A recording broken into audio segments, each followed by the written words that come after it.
pull this forward so that way you can get like right up on it like this. Right up on it. Yeah. Like the pussy. Yeah, right up on it. Right up on it. Just stare at it. Look it in the soul and say, hey, I'm your next disappointment. Gotta be honest. That's what you say? Maybe not sexually, but in life, yeah, I'm about to disappoint you. I'm about to disappoint you. This is gonna be fun, but sad. Get ready for a huge letdown. You thought I was gonna wife you. Never. How dare you? That's the not truth happening. coming soon, spring 2020. As soon as Teddy gets his shit together, he's gonna let this bitch have it. That's my life. Man. That's your life? Not really. I'm not that cold. And also, you feel like you have your life together to some extent, right?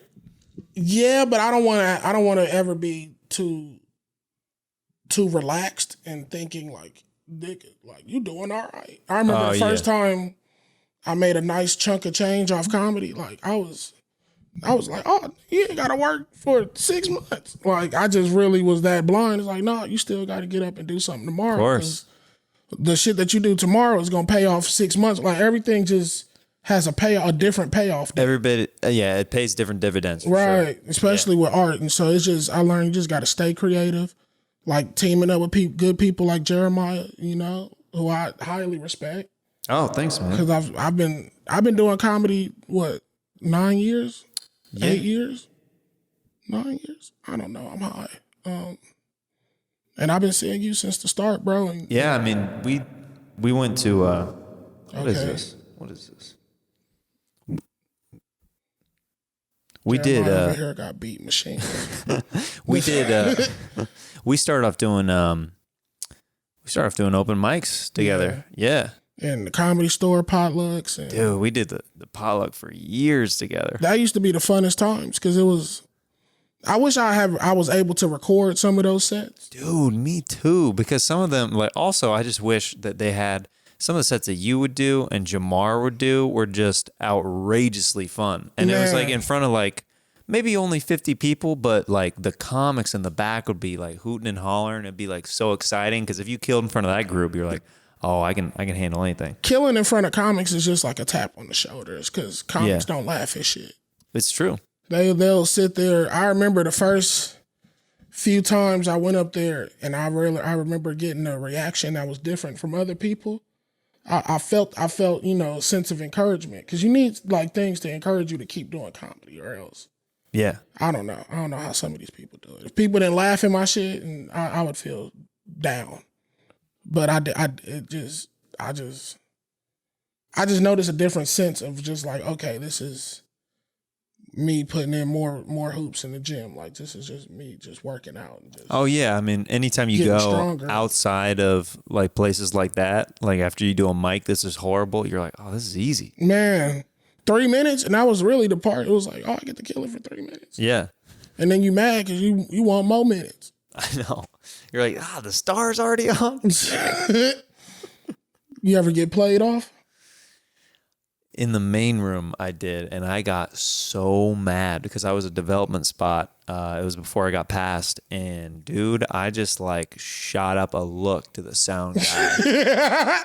That was like, bro, why are you treating me like this? I'm like 15 seconds over. What are you doing? That's almost like you fucking in your house and your landlord just unlocks and it's like, yo, you about to get evicted. Yeah. Like, I'm in the pussy. Yeah, and I've been paying my dues here. I've been paying, like, okay, I might have been late. I'm just a little bit. Just a week or two. I mean, but still, I've been a good tenant for the most part. Man, a perfect tenant. I don't even be Everybody loud. enjoys me around the complex. I gave you oranges that one summer. After that soccer game. Just a bag of oranges here is for you and Puebla and the kids. I don't know. Dude, it's been really cool to see your career kind of take off through social media and stuff like that through because you're involved in a lot of different stuff through like different YouTube shows and Instagram and stuff like that. And it's pretty cool to see like as your friend, like me seeing like you do well at the open mic level to just being naturally funny in internet videos and killing it. It's pretty cool. It definitely, when I started comedy, I had a 10-year plan. I thought it was going to be crappy till year 10. Like that was my mindset because that's what I had read. So take me along the journey of like, okay, this is how far or where I think I'll be by like year 2 or 3 or 6 or whatever. Like what were you thinking was there a checklist or something that you think you had to do? By year 5, I needed at least 1 TV credit. Yeah. At least 1. Or some type of credit to where somebody recognizes me outside of my peers. Okay. You know, that meant a lot to me. I don't know like why, but it meant the first thing I booked it in year 3 and it never got released, but still just me booking it. It was like, okay, it was encouraging. Like everything is just all encouragement. Like you're doing the right thing. Cause it's tough to commit to something that doesn't pay you every time you do it. You know, every time people go to work, the reason why they keep your ass at work is every day they got more money for you. You just stacking more money. You don't show up there.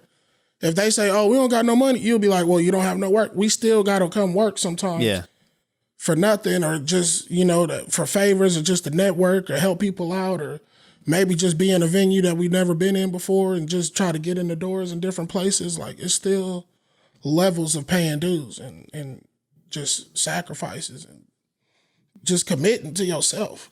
Yeah. It's real easy. I mean, that's why so many people give up on stand-up is like, there's so many dues that you have to pay along the way and so much free work. There's so much free work, like traveling like half an hour, 45 minutes sometimes. For $75, like, bro, that's gas and weed. And that's even another level of it. At the beginning, they're just like, we got stage time for you. And you're like, okay. Where is that? Yeah. San Bernardino. Yeah, you start putting in the GPS, you're like, I've never even heard of this city. But there's a stand-up. Okay, I guess I'm going. You remember the first time you got paid? Yeah. And how much was it? Because we're going to talk about LA payments. There was a handful of times that I got paid. The first time somebody put money in your hands for telling jokes. Because that shit, I was like, what? Yeah.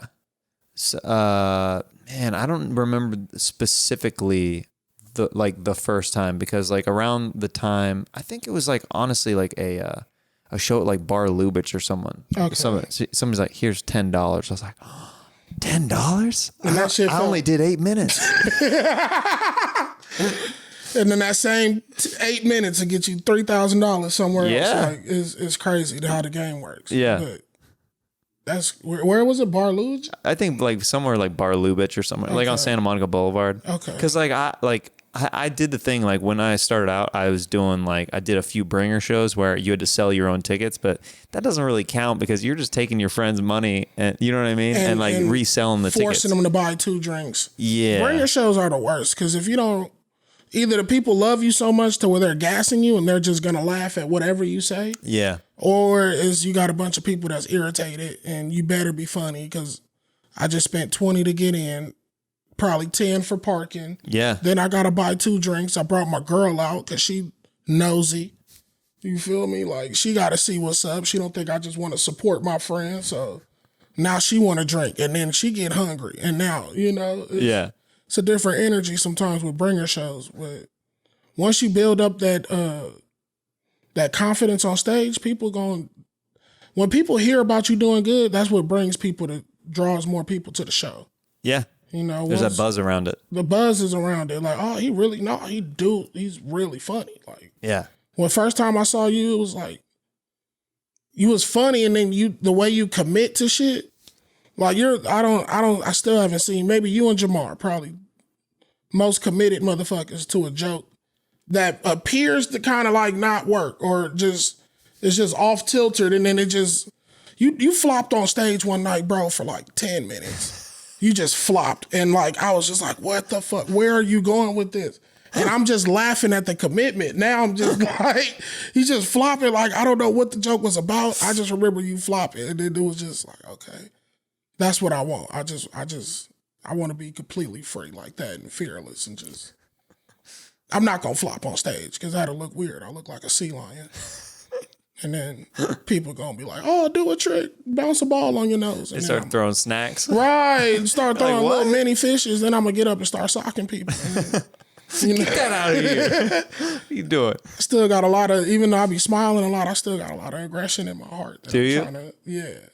I feel like it's just, it's really defensive. I don't want no problems. I feel like sometimes when people are very happy in public and carefree, it sometimes can mean that there is some kind of like, not an issue, but like there's a tendency to get angry like outside of certain places. Like I mean, I definitely like I get to a boiling point where I like if I reach that, then I unleash. And sometimes it ends up being an audience member who catches me on a night where they start heckling and I'm like, this was a huge mistake on your part. Yeah. Like I just unleash. I just got my cable cut off, all kind of shit, and I'm about to address it on you. Every life's issue is about to come It's out. all going in. Right. Yeah. I like tearing up hecklers, though. I used to be nervous because my first experience with a heckler, I got shut down. Where the heckler was kind of funnier than me. Oh, they out-funnied you? Yeah. That's rough. But I realized, like, you have the mic. Yeah. At the end of the day, I have the mic, so I'm louder. So what did they say that was the audience on their side? No, he was just kind of like, okay, black people, I'm going to talk to us. You feel me right now? See, he brought me here because he likes to hear the word nigga sometimes. He don't ever say it, but he just want to hear it around. Just let me be in a room where niggas is free to just be niggas. I just want to be a part of something. Right. And I kick it with him when I just want to feel, free. I want that kind of freedom, that whiteness that just let me flop on stage and not tell no jokes, but still be fucking hilarious. Like that's, and I see, I know people probably compare you to Jim Carrey and all these other people, but you Jeremiah Watkins, bro. Oh, thanks, man. You're gonna be somebody legendary one day. You already are, bro. You already are. What was I talking about? You're talking about that heckling experience. Oh, yeah. This nigga came up looking like Mac 10. He had the braids and the motherfucking dusty goatee. And I just said one or two words. Probably was my third time performing, so I didn't really know how to handle a heckler. Mm-hmm. Like, I didn't really know. It's like, I could walk out to the crowd, I could say something, like already just have something in the back of the head. I don't even know what you look like, but I'm going to just say something. Whatever, just bow, just hit you in the gut and then dive in if you continue to give me that. But I usually try to keep it cool. Like, I'm not the dude that's roasting the crowd. I like to open up about my life. Yeah. So what did this dude say to you? I don't really remember what he said. I just remember I couldn't get a word in. Like, I felt like I couldn't. I'm the type of dude, I pay too close attention to shit. Yeah. So I'm really trying to hear every word instead of just firing off. If I'd have just fired off, I was really trying to listen. Like, what was that? Yeah, what'd you say? I'm built like a meat avalanche. Say it again. Okay, that was a good one. I mean, I'm critiquing this set now. Yeah. Have you ever gotten heckled or roasted where you're like, okay, I got like pretty bad? Do you remember any of those? Not I got pretty bad. Nah. One of my favorite. That was probably the worst one, and that's because I let him out talk me. That's it. We were doing a Kill Tony show, and David Tell was the guest, and this is when I had my long hair down to my shoulders. And David Tell told me that I look like Tom Petty's daughter. And I literally had to give it up to him immediately. I was like, yeah, it's too funny. That's you spot on. Yeah. Anytime somebody hits you spot on, you got to give props. Right. Okay. Like somebody really told me I was built like a meat avalanche. So I was like, okay.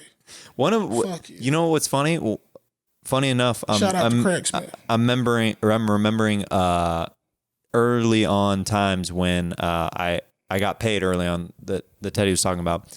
One of them was at the family room when I did a set out there. Teddy runs this great show in kind of East LA, kind of. You can be honest. It's in South Central. It's in South Central. Okay. Way South Central. It's way South Central. Compton adjacent. Compton adjacent. You're looking down the street. It's, So I used to wear a red jacket back in the day. Ooh, and but that was a safe jacket for that area.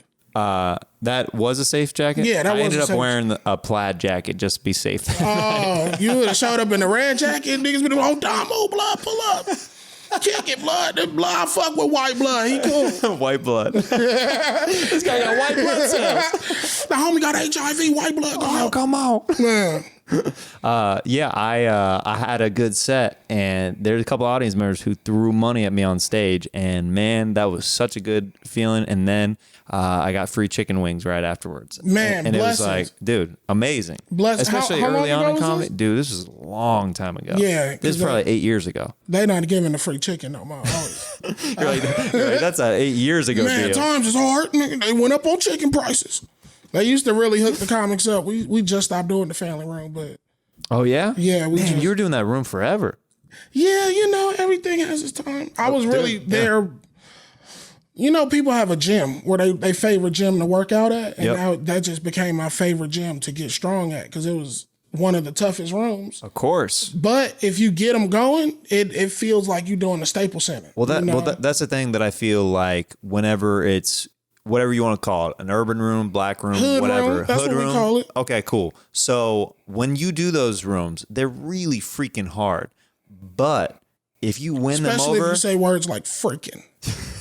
If you win them over, though, it's one of the best feelings in comedy. Because what I've noticed is when any comic who goes in there who's trying to adapt to the room, they freaking fail so hard. But if you are true to yourself and people can tell that you're being true to yourself, whenever I do those rooms and there's rap music or whatever that I'm being brought up to, I goofy dance because I love to dance, and they're like looking at me like this dude's crazy, right. but they appreciate true. it. If you were but I'm being true to myself. Oh, y'all see me body rolling? Like, nigga, you not Usher. Nigga, we don't need no more John B. Yeah, we don't need more Chris Browns. Right. Like, come on, bro. Just tell your jokes. Yeah. That's what urban rooms, I guess you would call it. That's what they like, honesty. So life is real. You go to a place where people, the surrounding areas and niggas are, people talk to me after the shows about all kind of shit that they done survived that week, and the fact that I made them laugh that week. It's a big deal. It's a big deal. Big deal. I don't even want to go down the rundown and make it look better than what it is, but people really live life out here, and shit happens.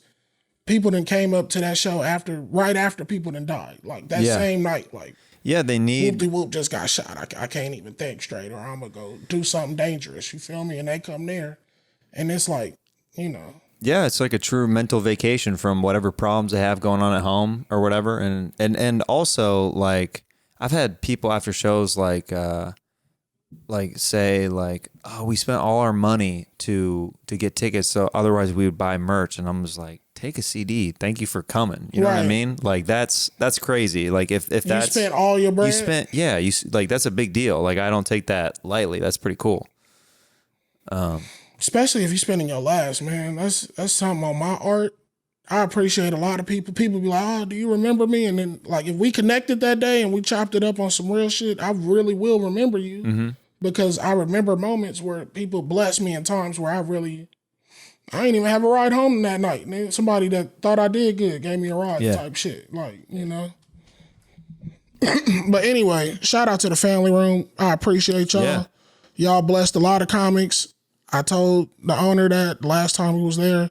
Y'all really blessed a lot of comics and gave us a platform to really just be ourselves and overly expose and express and be vulnerable to a room full of hood niggas. You feel me?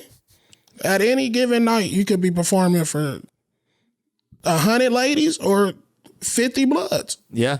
Like, the family room would flip. It would fun. switch. The energy will be different sometimes. So I love that spot though. So, like, on the contrary, like maybe the room that's not like a hood room, like maybe it's like a super white room. What do you think that the expectations are of a room like that? Of what? Like because we're talking about like a hood room or an urban room, like they want you to be true to yourself, like otherwise and they come fish with you it out. too, and come with it, and come with real. jokes and like performance. Performance is big, which that's why I love. That's some of my favorite rooms to do because I actually get praised for. And if I'm committing and I'm going for it, and the joke is there, they'll be like, "Okay, yeah, we're with you." Do something silly. Show me something I ain't seen before. Yeah. That's really what it is. If you're up there doing shit that they've seen before, or it just I don't know. Some people have a thing with comedy and they just be ranting about their day, and I'll be like, this is not your therapy, right? I hate it, nigga. man. Like, find a joke somewhere. I know. Yeah, just quit airing. Stop airing out like what's going on in here. It's you like took up 10 minutes of the crowd time to just talk about how your kids get on your nerves. Yeah, and go to therapy. Talk to your kids. Yeah. Fuck talking to us. Tell your kids how you feel. Because that's why they punking you at the house. And calling you a bitch ass parent, nigga, because you come to us with the problem. Go to them. Shove it down their throat. We don't want to hear it. What would you say the expectations are for other rooms that you've experienced? Outside of hood rooms? Mm-hmm. Professionalism. Really? Yeah, I've noticed like if people check notes in certain rooms, you lose a lot of the crowd because they're like, "Oh, this person's not even prepared. I paid good money. Okay, great." Right. It just depends. I'm traveling more, so I'm seeing more. But really, a lot of the clubs just come with it. Just be professional. Don't come in rude. Yeah. Don't come in like you owning the shit. Like, I'm paying y'all tonight, nigga. You another weekend to the year. Yep. Like, you one weekend to the year, like, oh, y'all, I'm paying everybody bills. You knocking out a couple phone bills or something, bro. Like, you're not even doing, just, show love, be respectful. And I feel like the clubs remember that more than, Yeah. Of course they gonna remember themselves, but they gonna always remember who came in and was respectful. Yeah. And comics, we known to be rude and shit, like. Yeah. Oh, for sure. Anytime you come with manners to a club, they're so appreciative because they're like, "Oh, the last comic was a nightmare last weekend. Sold it out, but was a dick." I've heard so many stories of headliners that are like, "Yeah, they crush and they did good ticket sales, but they're horrible to deal with like the whole weekend." Right. I want to be easy to deal with, and I feel like that's kind of what I pride myself on. Like, even because I mean, I don't know. The only thing you got to deal with me is the weed. Like, you got to just let me smoke. Yeah, have a little weed smoke in the air. Right, or around the premises somewhere. Yeah. Don't be that club that be like, you can't even, not the alley either. No, fuck that. I'm standing right outside this door until y'all call me on stage. Y'all got me fucked up.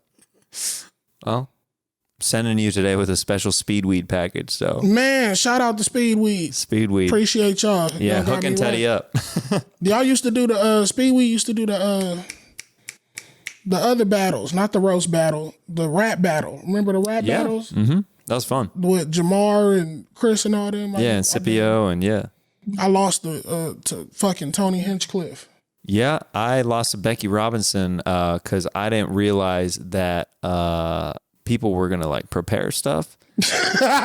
Bro, low key, me too. She broke me on stage. I was like, you wrote. You ready? You ready? Like, I was just going off the top. Like, I'm having fun. I'm just doing like an improvised rap battle kind of thing. Like, because I'm used to doing like music improv with like like teams or whatever, or like sketches or whatever. It was such a different game. I got mopped the floor with. I was like, this is embarrassing. I didn't even come with it at all. And she hit me with like 8 bars. I'm like, what is happening right now? Tripling up the bars. I'm like, are you Jay-Z? Yeah. When did you start getting flows? Like, what the fuck? Hell no. Shout out to Becky Robinson though too. Yeah, she's great. She's talented. Yeah. Tony Hinchcliffe whooped my ass. I mean, you're on a show called Roast Me. Yeah. I started the show Roast Me. You started that show? Yeah. Nice. I mean, you got to... shout out to ADD, everybody over there. But yeah. We started Roast Me. Yeah. That show is super fun. And do you feel you've gotten like pretty sharp with your roast after like doing that like on repeat? You know what it is? I fell out of love with roasting. Not to say I felt like, I don't know. I like roasting if it's calls for it. Yeah. But just constant roasting, that shit, it started to annoy me. Oh, okay. Like just when it's rattling off. Yeah, just waking up to it. I was like, oh my God. Oh my God. At 8 a.m., 9 a.m., you built like a, and then it's just. And you're like, what? I'm trying to start my day. I'm just drinking some tea, bro. I don't want to know what I'm doing. I don't need this in my feed right now. Right. So once it really, it was just all day, every day. Like, if it was just, like, we was just regular niggas just 2 weeks ago, and then now everybody want to be a roaster. You feel me? And just roast all day, and it was just, come on, bro. Let me find something else. Do you have siblings? Yeah. Did you all roast each other growing up? I didn't really grow up closely with all my siblings, but when we get together, we chop. Yeah. We chop it in. What? My sisters give me the hardest though. Yeah. Yeah. My sister's ruthless, dude. Sometimes ladies are way harsher than guys. Man. Like some of the roast battles I see, some of the stuff that the women say is vicious, especially woman on woman. It's unbelievable how dark they'll get.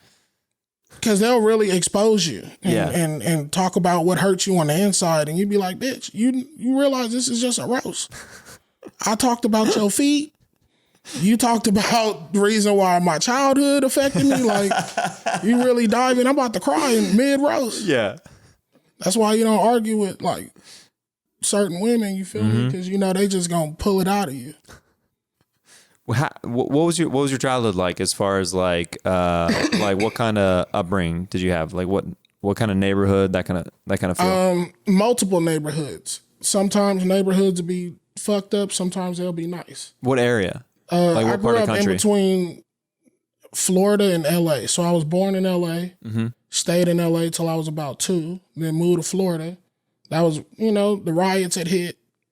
Shit was going wild. Oh, did your family get out around there? No, not my family. They just sent me just because. Don't want him to be close to what's going on. Right, it was hella shit cracking. Everybody, this is the height of gang banging. It just felt like it was never gonna end. In '90, just felt, this shit is gonna get worse. Yeah.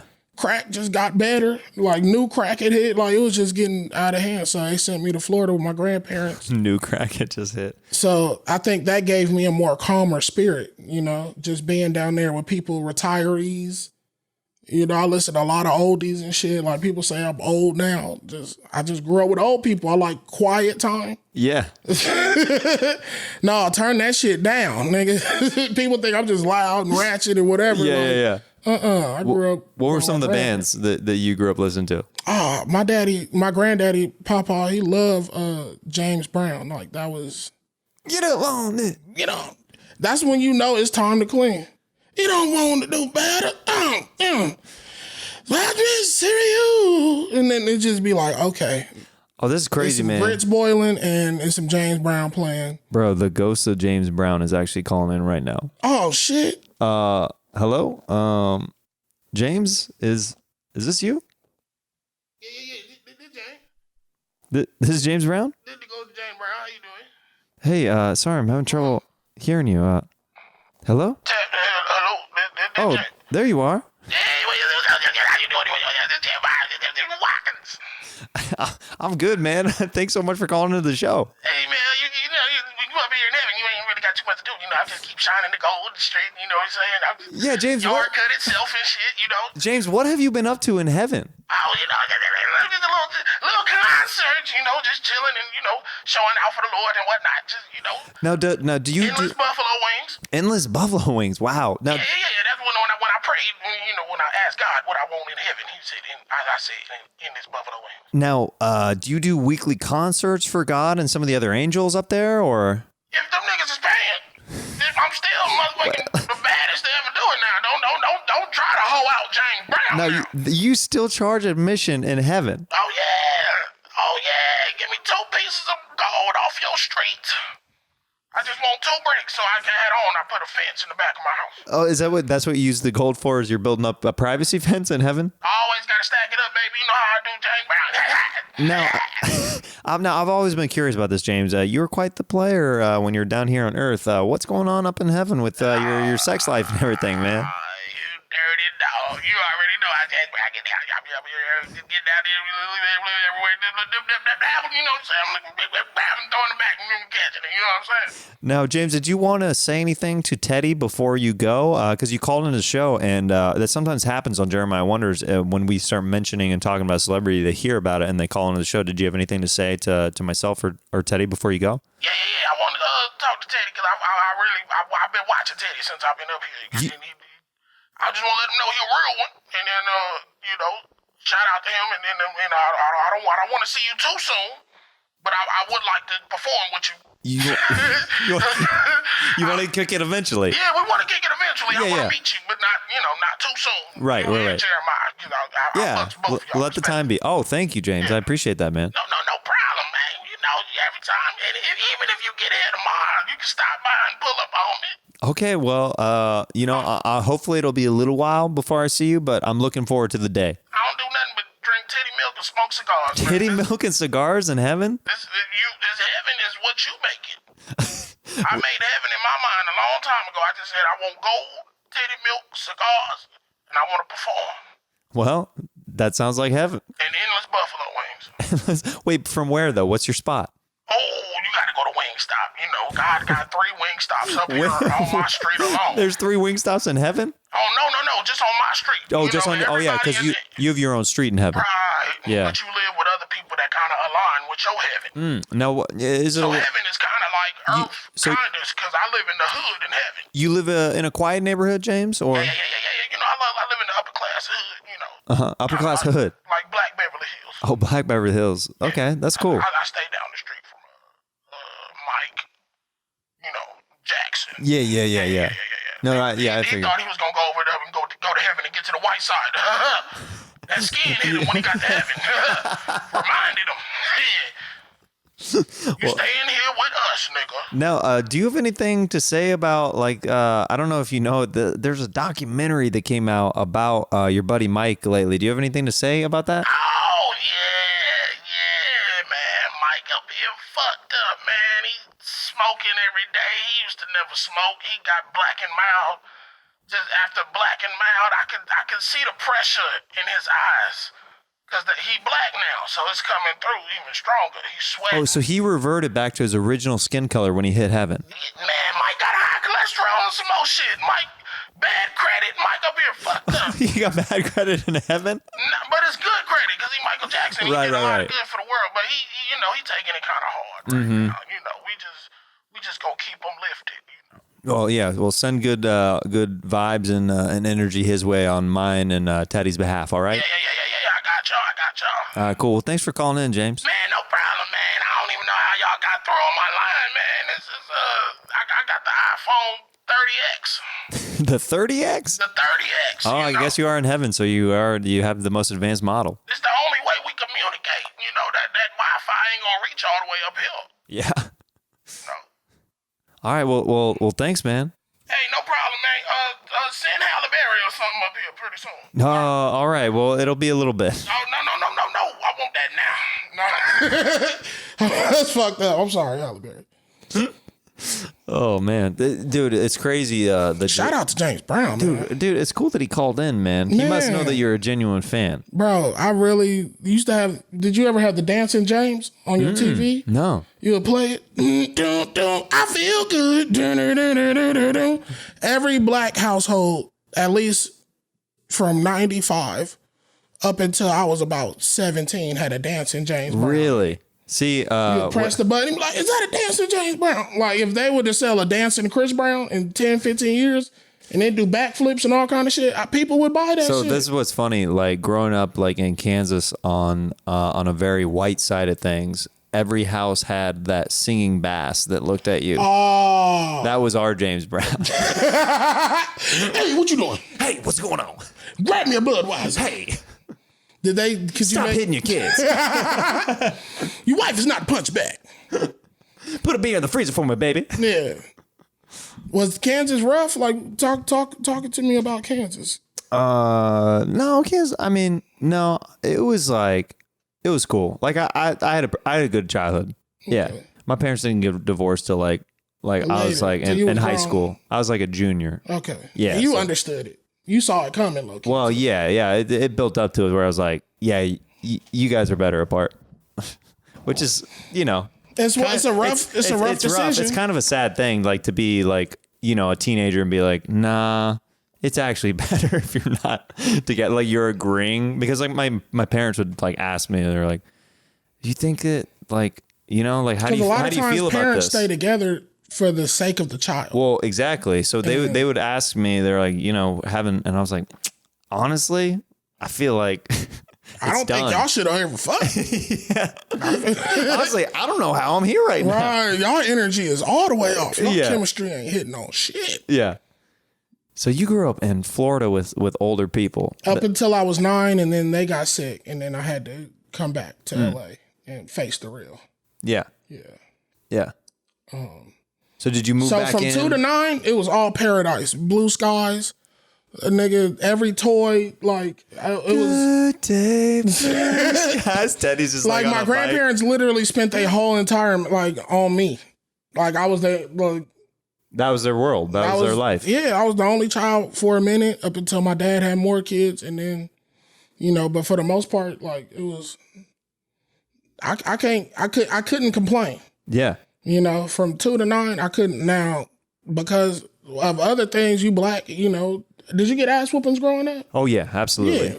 We all got ass whoopings growing up. Yeah. I felt like my ass whoopings was the end of the world. Of course. I used to have to shit every time before I got an ass whooping.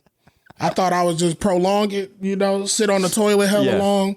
I wasn't shitting, you feel me? I was too scared to shit. You're waiting it out. Waiting it out, trying to toughen my cheeks up.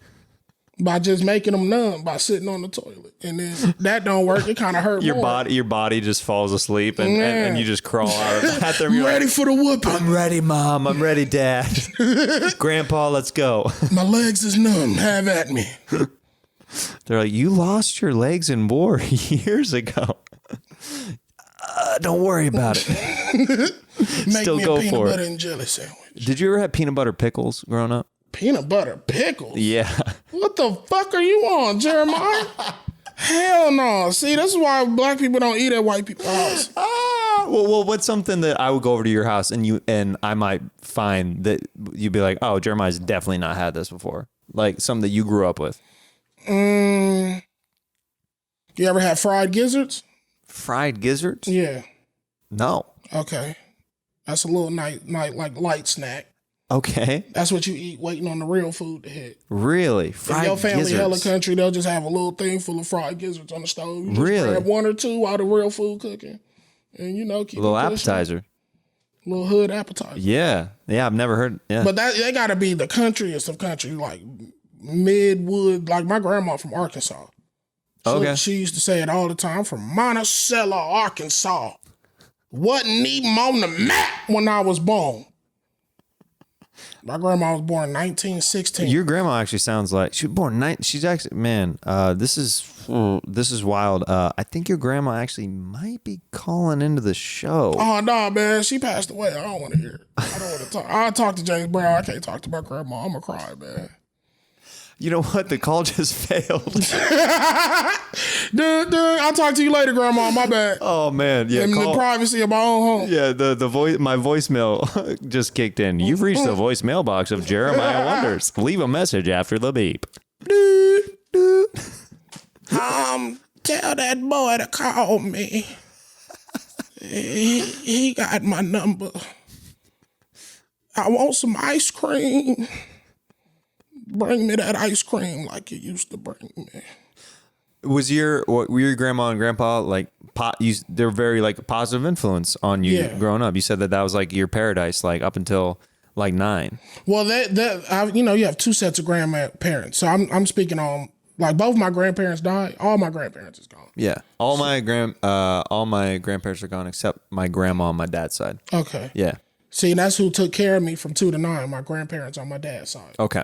So my dad's parents, shout out Mama and Papa, thank y'all so much. I would get y'all tatted on me, but I got eczema.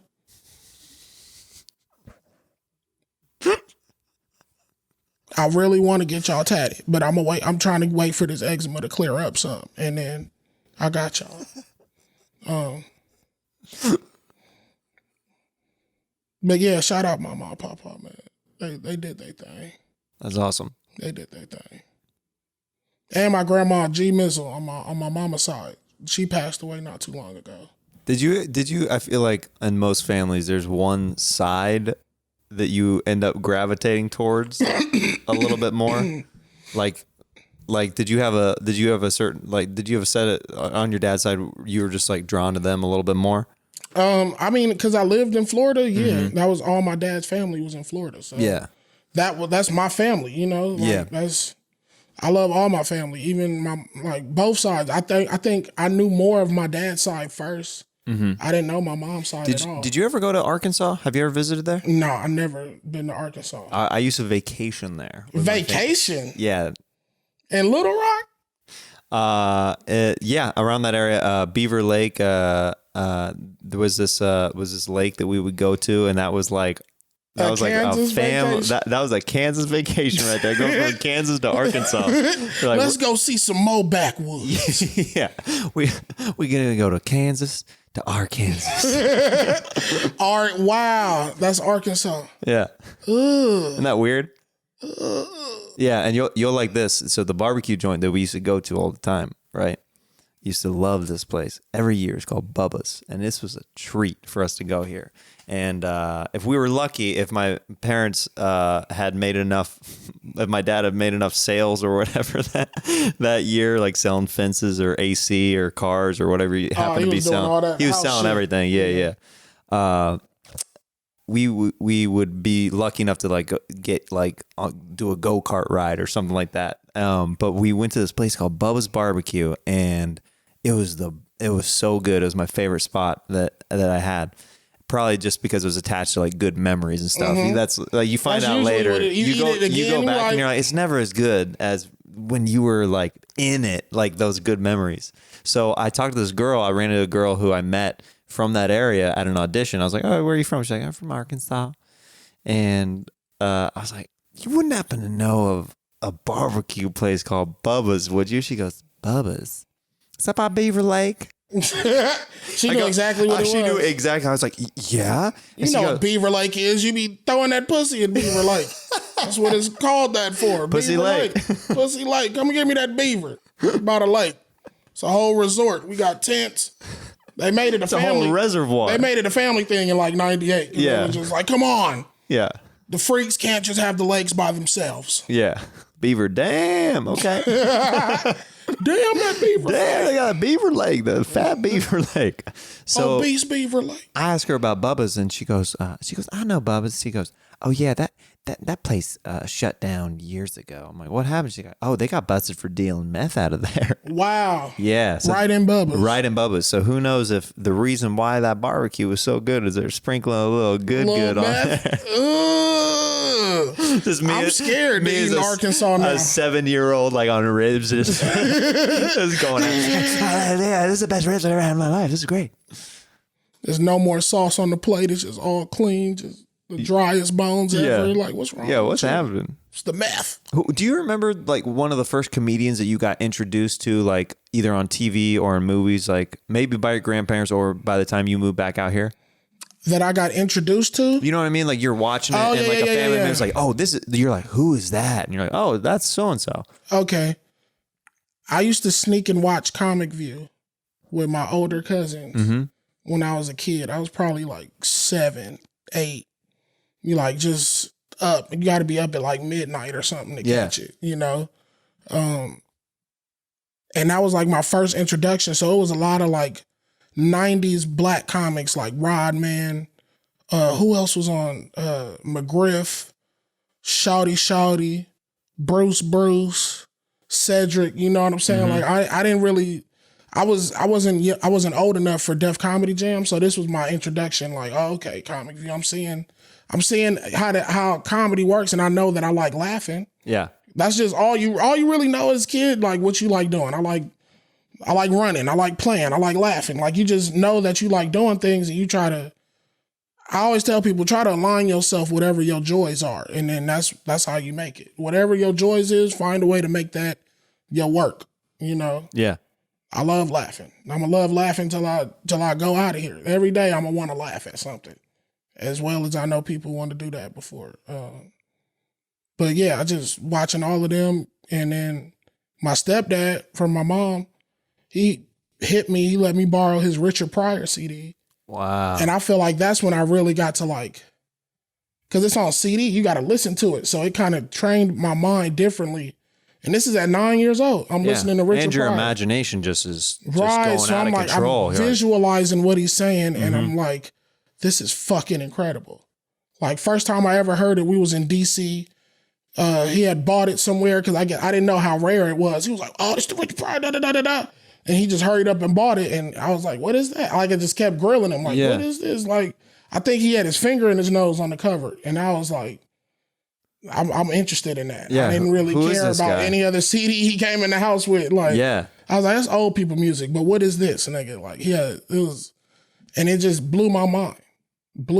So after that, I was just addicted to just finding new comics or old comics. And I just kind of like, you just fall in the warp of just discovering people. And it's a rabbit hole. You're like, oh, if you like this, then it's like the suggested thing. That's where the TV stuff comes from on Netflix and stuff. If you like this, you'll probably like this. It's you'll just probably like, fuck with such and such. Except we had a buddy back in the day that was like that person. It was like, oh, you like the Pryor? Okay, then I'll hook you up with this. And then he was like, oh, you like Richard Pryor? Well, then, you should know that Red Fox was low-key. He started the dirty comedy movement. Like him, Mom's Mabel. So it's just like I was getting schooled, and I think my stepfather really, he enjoyed comedy, so that was like our thing. Like that's how you guys I think he found a way like, oh, this is how we could bond. So he would just let me watch everything filthy, just the filthiest. And he became comedy. the cool stepdad like immediately, bro. Just keep more. Martin Lawrence, you're just taking it in. Yes. Another comedy. So that was just it. It just started with love at the beginning, just loving to laugh, but I didn't know that I like the stories and like how they said things. Like I thought, bro, I never thought I was gonna be a comic. I thought What did you want to be, or what did you think you were gonna be as a kid? I was either gonna be a chemist. My grandma had cancer, so at an early age, I was like, I want to help people. I want to heal people. Yeah. So I already it's crazy how God works, because that's kind of what comedy is. Like, it's just a different type of healing. It is a different. I was just about to say it's not medical, but it's a different type of healing. So it's just, God is crazy. But I wanted to be a chemist because I wanted to heal my grandma. She had cancer. I couldn't understand why somebody's so good to be leaving, like, and get sick, and like that shit. It just didn't make sense to me. Yeah, so, it's a hard reality. Anytime that somebody is close to you that you love, who contributes to society, or who raised you, or anything, just like, who's super kind, it never makes sense. In a world of evil, and it's like, I see the evil, but this is the most sweetest person ever. Yeah. Why? Why her? Yeah. The most sweetest person ever in the world. Why her? Like, and it just fucked me up. And it was, like, again, comedy was like an escape from that when she passed, and my family. It was just another, I can laugh about it, Yeah. Like, just got to laugh through it. Just keep going. One day at a time, bro. Yeah, absolutely. One day at a time. I want to get into this next segment. It's called Fanning Out. Fanning Out. Questions from fans. I didn't know this was going to be a little therapy session, bro. You got me talking about my relatives that passed and shit.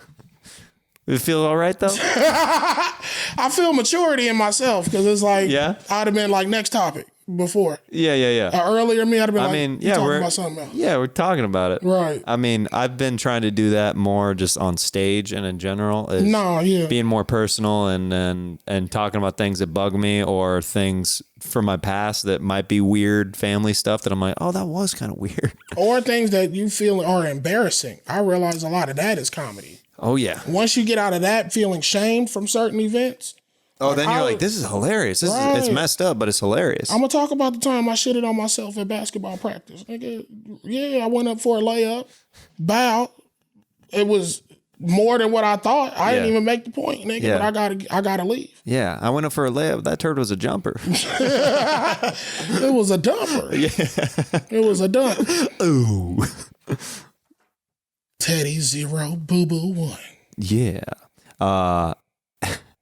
This person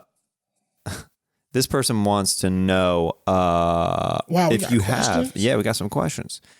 at jdavis3261. They want to know if you have a wild and out girl story. A wild and out girl story? Yeah. Do you have any? Shout out to the wild and out girls. Actually, I do. Okay. I do. And it's nothing like crazy, nothing. I'm not going. Hell yeah. I'm not even going to talk about, because I wasn't even there that long to even really get down with. What'd you do, like a season or two? I did a season, but I really did 2 episodes. Okay. Yeah. And a special. I was happy I got that special off. Yeah, that's dope, man. Little half a 30 minutes. I mean, hey, man, I was so stoked for you whenever you were posting about that. I was like, yeah. Bro, when it happened, I didn't even believe it. Because that's another thing that I just watched growing up. Yeah. And I would be like, oh, this is funny. Never thinking that's I could do that someday. Life. That's somebody's job. Yeah. People made the decision. How old were you when you decided to do comedy? I was a little kid that wanted to do it, but realistically, when I was like, it hit me like, oh, I think I can actually do this, was sometime around high school. Yeah. Yeah. Because that's whenever I started like really like exploring and researching, like, is this an actual field? You know what I mean? Because you see people on TV, you don't know how they get there. Right. Yeah. But it's a process, and like, oh man, I'd rather just stick to this chef program or whatever it was in school for this. Like, of course. I was I knew I could make people laugh around high school, like just by saying shit. I was one of those people. I'm like, I'm not even joking right now. Yeah, you just have a funny right. Like, essence I'm about really you. just saying shit. Just chilling. I realized that was the way people gravitated towards me. But Facebook, posting on Facebook and interacting with my cousins from Florida that hadn't seen me in a minute, and my cousin Tyra, she the one that wrote me, you should do comedy. Those words sparked something in me, because I've loved comedy my whole life. I didn't know what I was saying was funny though. Like, like, what is funny? Like, oh, you laughing at it? But I'm not laughing. It's a situation where I'm not laughing. I'm talking about some fucked up shit, like, or whatever. And hey man, what about that wild and out girl story, man? oh shit, yeah, okay, I'm high, bro. You know, high people drift off. Hey man, I'm just trying to get that wild and out girl. I'm trying to be the voice inside your head that's like, hey Teddy, get back to on it, track. bro. Get back on track, bro. That's why I do stand up. Yeah. The wild and out girls. I was in Texas one time. We took a couple wild and out girls on the road with us for. I don't know, this sounds weird, but it was like for promotional usage. Because we had just did the show, me and Billy. So we was with the girls. So we was selling it to the clubs. Like, oh, we got the people from Wild and Out and a couple of the girls. Yeah. Really, it was one girl and then like a couple just cute chicks. You feel me? And we was like, yeah, the Wild and Out bitch. Like, it was it was one Wild and Out chick. It's like the Heineken girls are here. Right. Yeah, the Fanta girls, you don't know what they look like. You know? They're wearing different colors of Hanes. So we would do the shows, and then we would have the after party, and then the girls would host the after party and get, make it lit. So it was a whole system. I was down. I was like, hey, I got the sweaters, the t-shirts. I'm with it. Let's do this Wild and Out tour, this run, whatever. But I had a little incident in Texas with some weed, and at the airport or no, where? At my hotel. Thankfully, I left some weed in my room. I needed a blunt. Went to the store. Long story short, the store run took longer than what I wanted because you ever get offered a ride and you be like, no, I could just walk right there. Yeah, I'm good. It's just right up the way. No, ride with me, but I got to make a couple stops. Them couple stops took like 3 hours. Oh yeah. And I was like, bro, I was in my pajamas with no drawers. I could have just walked there and back and been back in 10 minutes. Yeah. Like, I don't have on no underwear. I don't want to be in the streets like this. Like, it was my last little bit of weed. So I guess whatever happened, housekeeping came into my room, saw the weed. They called downstairs and ratted me out. And luckily, when I got there, I guess they had just cleaned. Right? Yeah. Like, who snitches? I know. Ma'am, just take the weed. Give it to your son. He'll know how to sell it and bring back some money, or he gonna smoke it or whatever. But don't call the police. Come on. Help us. I'm black. So what did they do? You come back and my door is locked. That's how I know something's wrong. Oh. Or I'm not even tripping. You're putting the key in. You're like, what's going on? What the fuck? Whatever. I I'm thinking I got a bunch of hotel keys on me because we were on the road. So I was like, maybe it don't work. Keys stuck together, lost magnetic, whatever. Let me go get another one. I've done this. Get another key. Oh, yeah, we can't let you in the room. We found contraband. Now, contraband is a word I only hear on jail shows. Yep. So I'm thinking like, I ain't got no shanks. Yeah. What are you talking about? I'm not trying to smuggle anything. Right. Yeah. Butt plug. Like, I ain't got nothing. I don't have a butt cell phone in there. I don't have a PlayStation in my ass. I want to get to my clothes and my laptop. One of those fold down screens from the SUV that you used to play. Yeah. So the dude, he was black too. And that's what fucked me up. Because he was the black with the glasses. Were you kind of looking at him like, bro? He was like, the police are on their way. They was called. What? I was like, they on their way? And he was like, yeah, they want to talk to you. I was like, no, I'm not about to talk to you. So I hopped back in the car.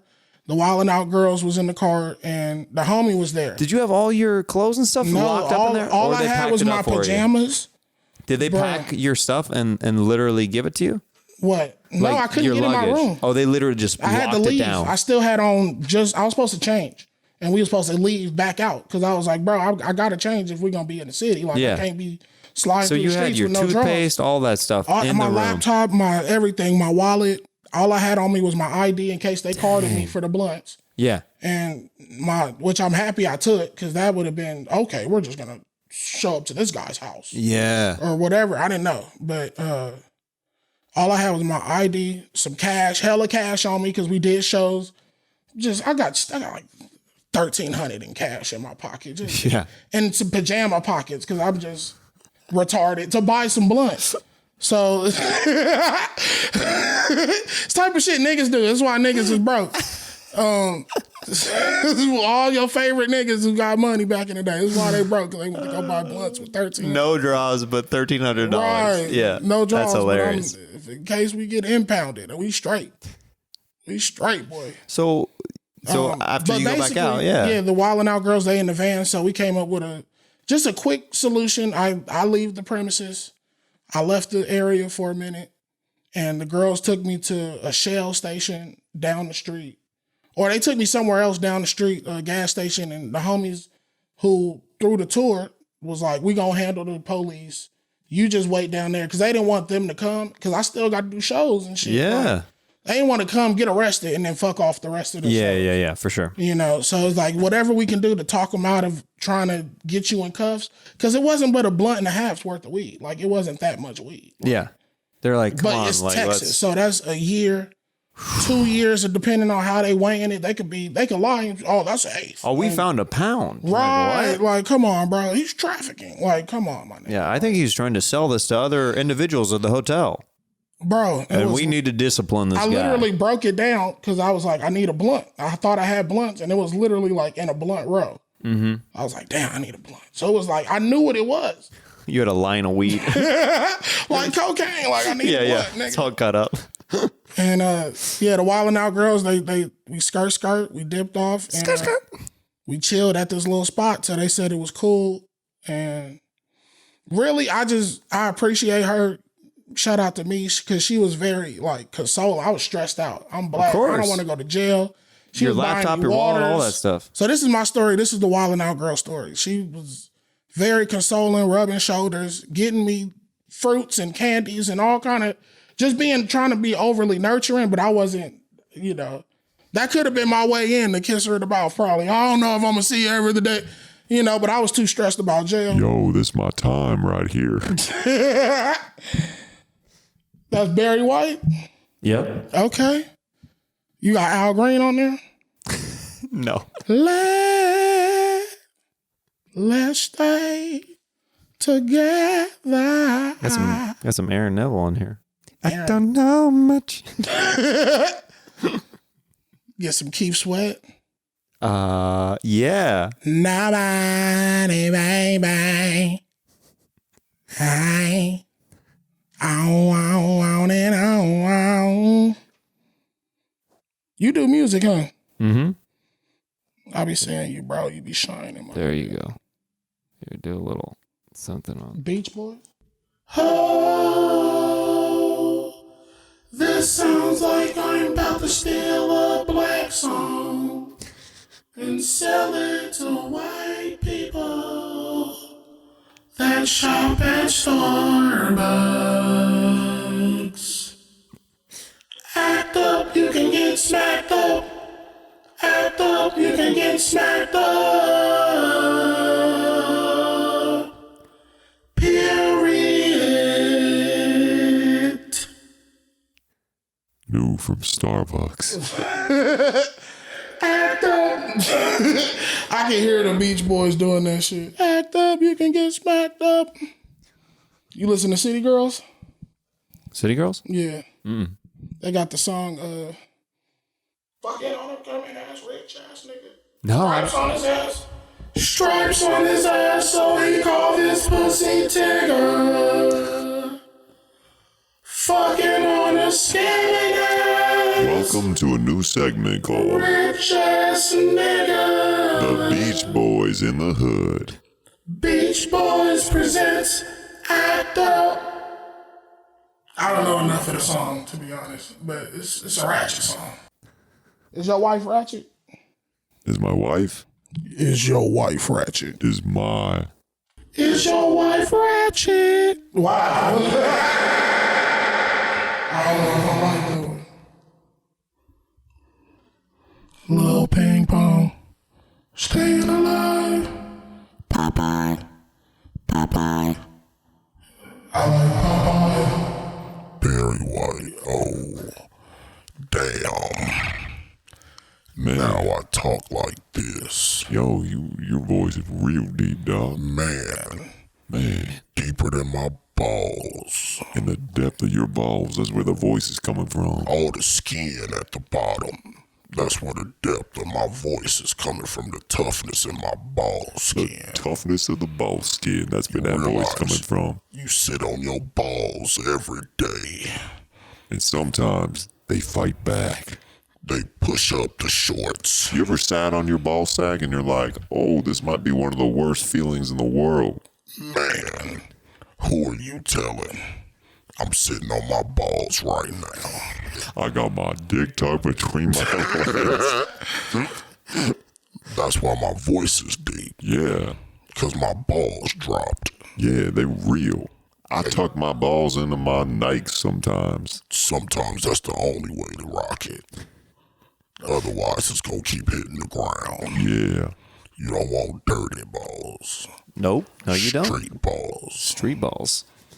Especially New York City street balls.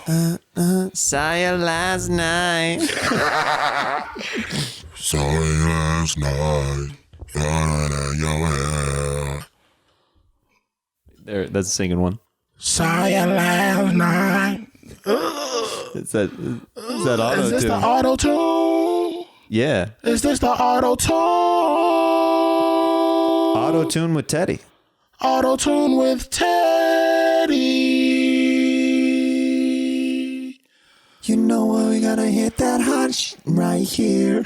I like when they do the radio edits. You know we gonna hit that hot right here. That hot.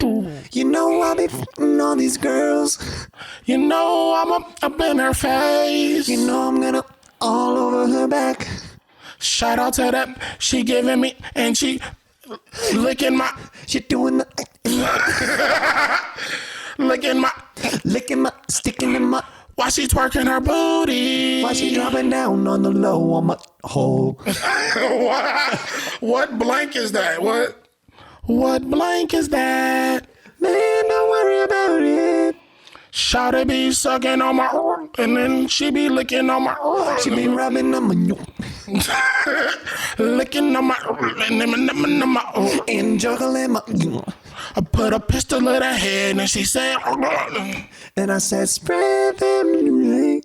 Spread it like this and I spread it like that. You drop it down low and you drop it real fast. Drop it on the mother door. Yeah. Shawty dropped it on the and she made me.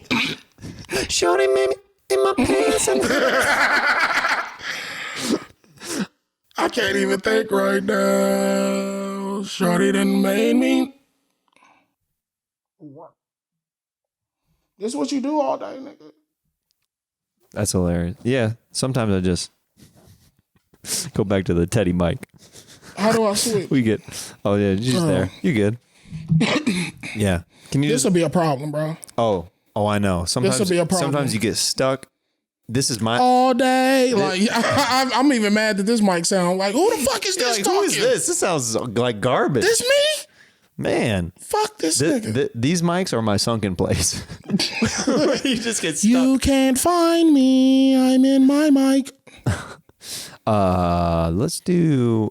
Oh, so. But yeah, long story short, the Wildin' Out girls comforted me in a time where I thought I was going to get arrested. So shout out to them. Shout out to them. Rubbing my shoulders, giving me water, telling me, keeping my head right. You feel me? Yeah. Being good friends. Being good friends. And that's all it is. Wildin' Out is just a bunch of love being spread. And then niggas drink Hennessy after that. There you go. When they say cut. That's like. But they say they drink it before they say cut too. That's what it's like to be on a fly on the wall. It's a lot of Hennessy. A lot of Hennessy. A lot of happiness. What was Wild 'N Out? What was it like working on that show? There's a lot of Hennessy. But not a lot. I don't want to say it like that. Like everybody's just a drunk. But it's just a lot of excitement. Yeah, it's a celebratory show. It's a high energy show. Celebratory show. Everybody's just giving each other good energy. Yeah. Just swapping funny stories. It's lit, bro. All right. This says, fuck DT93. Tell him to roast you, Jeremiah. Tell him to roast you? They want Teddy to roast me right now. Wow. Just cause. Just cause, I guess. Just cause. I'm gonna roast you in Autotune. Okay. Here we go. And all right. Let's see here. Let me hook it up.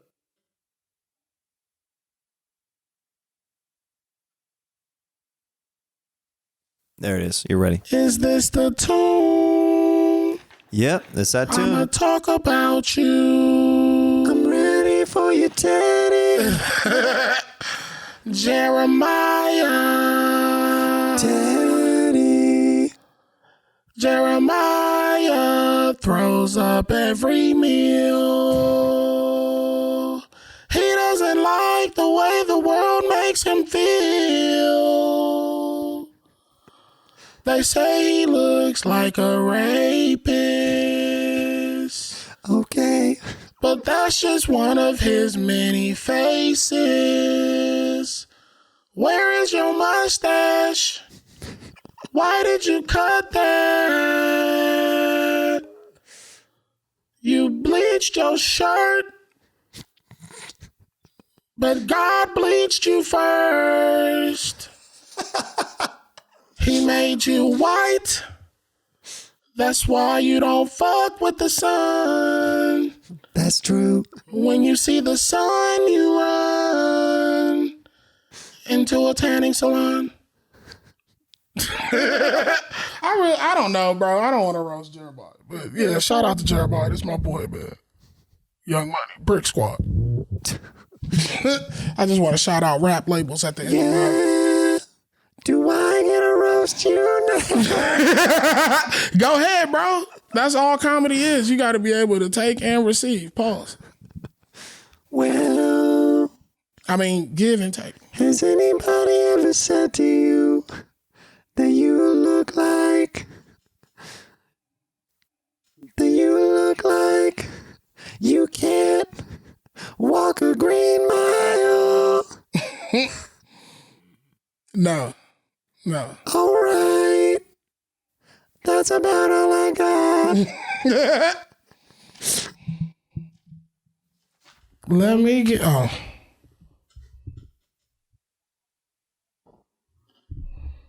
There we go. Now we back in the roasting mood. In the roasting mood. I only roast on Autotune. As Jeff Ross says, you only roast the ones you love. That is true, or I wouldn't be here with you. Your shirt says over the hill, but you might be under the ground soon. Wow, that was very morbid. My bad, that's really my last one, I promise. Your nose is casting a shadow. That's what I'm talking about. I want to go sail with your nose.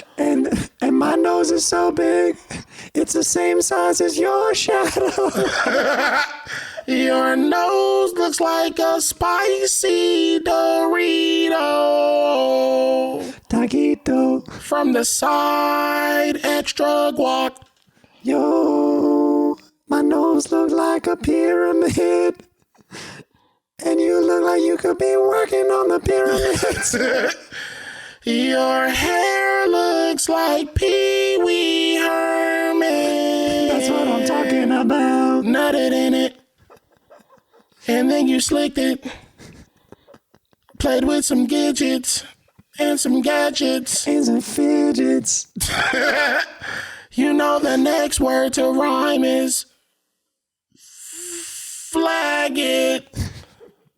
Like put a flag in the ground. I didn't say the F word, my gay people. Yeah. I said flag it. You look like a flag it. All right, we done. Oh, man. That was beautiful. Wild. That was beautiful. That was beautiful. Shout out to Jeremiah. Shout out to Teddy, man. Whoever. Shout out this guy who's wanting us to roast each other. Look, I'm going to do this quick segment, and then we'll do sax talk, and we'll be all done. All right. So this is a segment that I call the Kindness Challenge. The Kindness Challenge. So, Teddy, if you don't know, every week on this show, I ask, sorry, it's a little bit hot in here. It's all good, man. White people don't believe in AC. Niggas need it, though. So you trash man outside. On cue.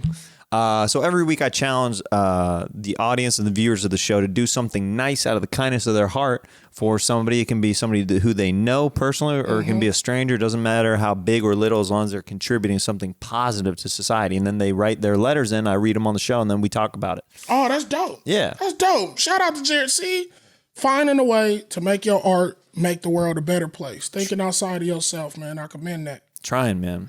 I commend that, really, honestly, genuinely. So this one comes from Lila. I never know what these people who write in, the listeners, what they sound like or what they look like. So I started to wonder what they might sound like, and then I do what their voice, what I think that they might sound like. Okay. So this is from Lila. Lila. Hello, Lila. Hi, big fan. I signed up to volunteer with the Central Vermont Council on Aging last week.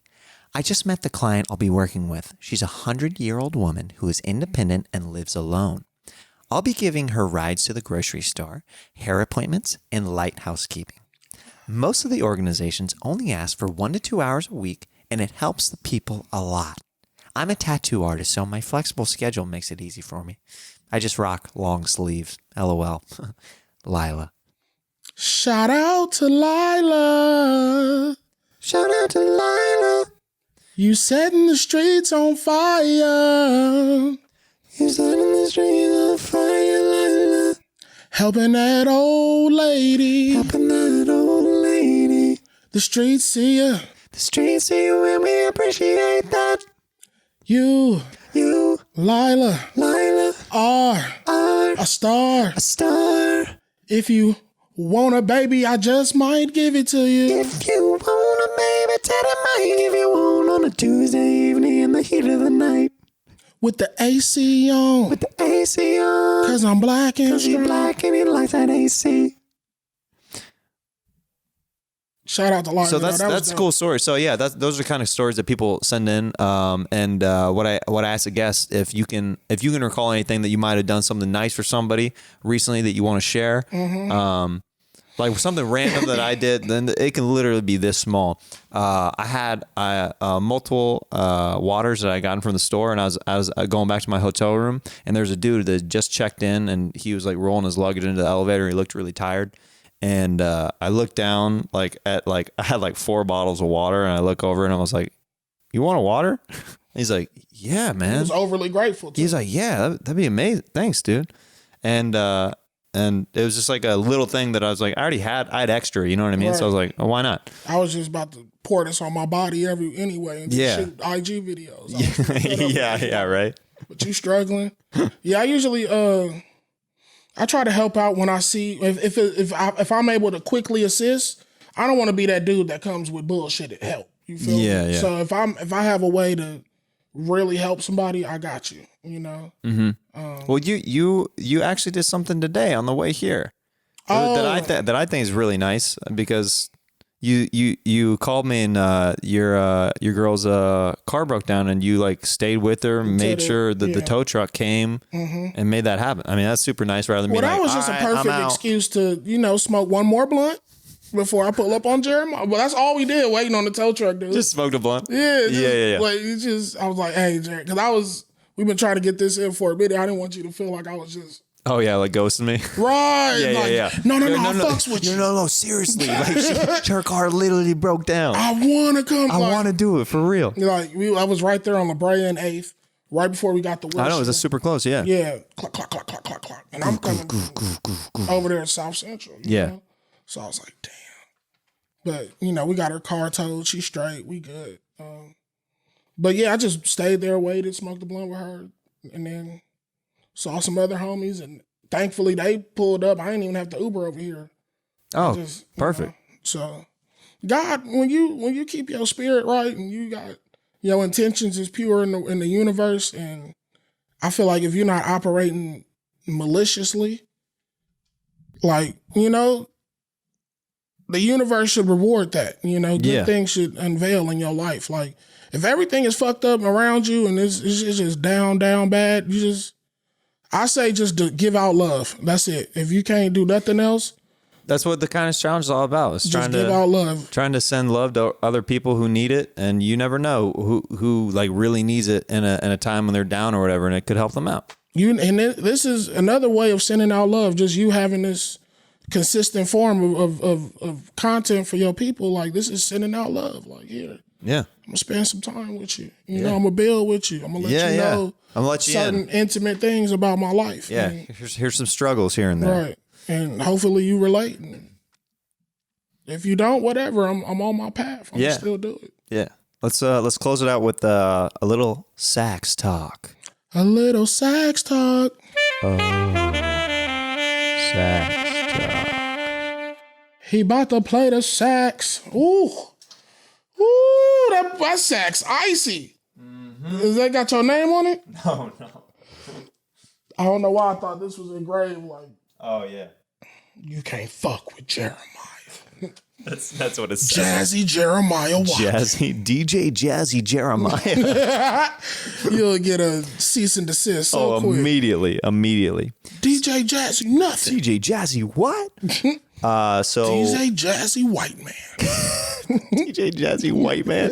Be the worst jazz name ever.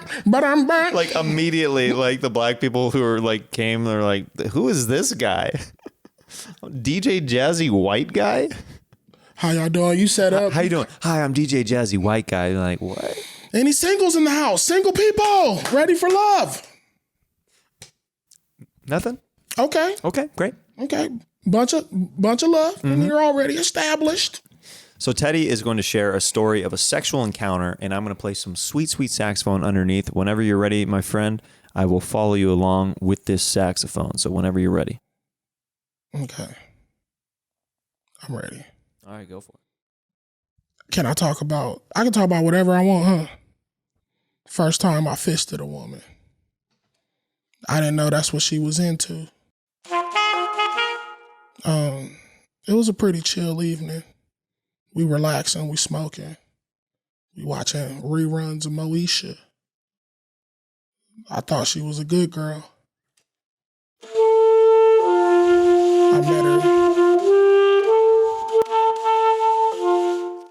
I met her, she was reading on the porch with a blunt in her hand. So I just stopped, asked her what she was reading. So we started swapping stories, and then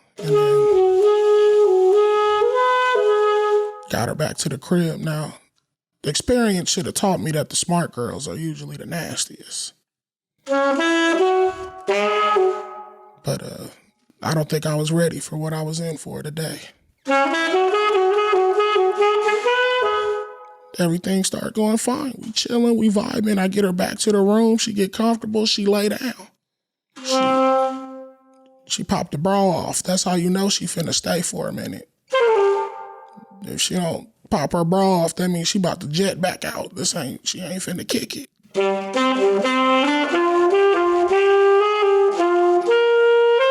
That's my favorite part, when you pop the bra and the titties just slide. Like an album or a piece of melting ice just sliding. Separated titties, I like it. Divorce them titties. I get the kicking it. She laying back. I'm rubbing on that clit because I already know where it's going. And, I'm rubbing it, giving it that nice little, That's basically what I was doing with my fingers, just.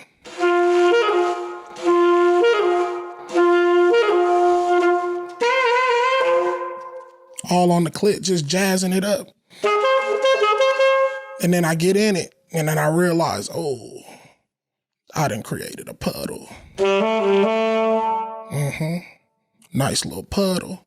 So I'm giving her that thing, and then I'm noticing she wants it more aggressive. She told me to do something to her vagina. I never heard. She said, I want you to slap it. I thought she was talking about the ass. She said, no, slap my pussy. I slapped that shit like it was a nigga named Don Trail. Like, nigga. And she just started squirting out puddles everywhere. Oh! And then I was like, oh, this girl, wow. I was like, you want me to slap it again? She was like, yes, but harder. I was like, damn, so you want me to slap it like I'm in prison?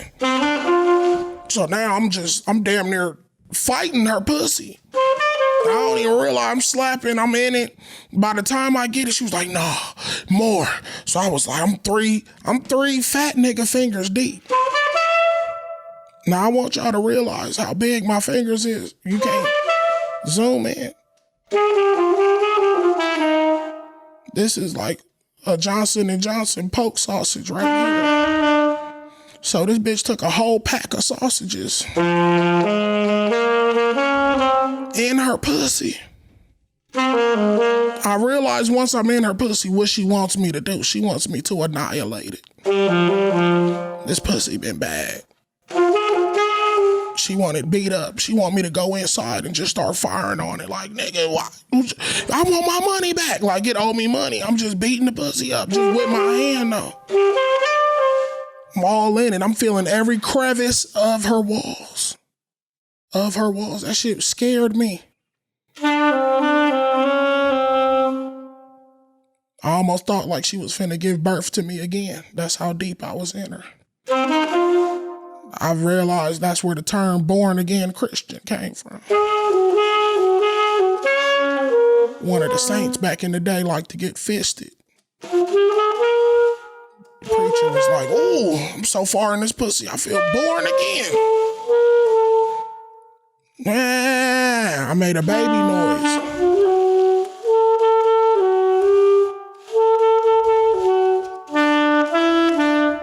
I'm all in this pussy like I'm in my mama purse when my mama asked me to get some lunch money. Grab it out my purse. I can't find nothing. That's how I'm in her pussy. I feel the chapstick. Are you playing when the Saints go marching? I'm marching in her pussy. Now I'm throwing a whole band. I'm second lining in her pussy, throwing sticks in the air.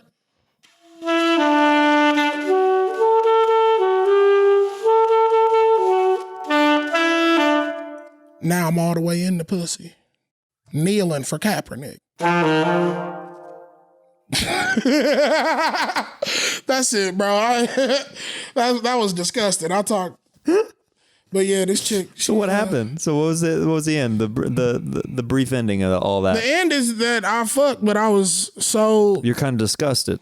Yeah. You're like, this is too much. I did too much to the pussy before I got in it. Yeah, so you're like, this is not even appetizing anymore. Yeah, and then she just got slap it. So I was like, bow. Yeah. Bow, hitting that pussy. My favorite part was when you named it Dontrell or something like that. Yeah. Because she wanted it hard. I was like, oh, I got to slap it like it's a nigga who's rude. Like, bow, Pow. bow. Bro, thank you so much for coming on the show, man. Man, no problem. I had fun today. I really did. Heck yeah, man. Do you have anything you want to plug before you go? Teddy vs. Doughboy season 2 is out. Go cop that. I got more comedy on the way. I'm really gearing more for movies and stand-up opportunities right now. People that's, why are you doing things different way? And I'm just trying to do it my way. Well, that's what I appreciate about you. You've always done things exactly at your pace and exactly the way that you do things, and it's paid off, dude. That's Anything cool. else, I feel like it's going to be an unnatural reaction. Yeah. Like I've been excited for certain opportunities that didn't work out. And, I've just learned to just be myself, trust myself and put God first. And then, just spread love. That's it. I love that. It's like the keys to success is it don't take that much to win.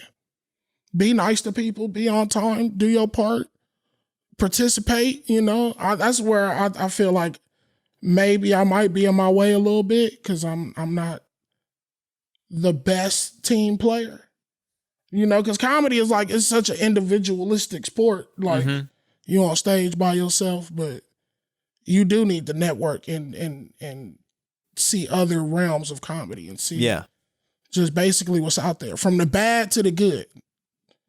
From the Chappelle's to the open micers, you need to see it all. So that's it. Just keep playing your part, man. Keep participating in the world. Keep being positive out there. Everybody, including me. I got y'all. That's a great way to end. Love you, man. Thanks for being here. Love you too, bro. Yeah, bro. Man, look at you. Right? Full beard. I know. Look at this guy. Look at this guy. Pizza on the brain. Pizza always on the brain. Mine would have been just weed and ass cheeks. Flying out the mine, weed, ass cheeks. The Staples Center, Kobe. Weird shit, nigga. My grandma, a Tesla. Just little shit. But all right, man. Peace out. Peace out.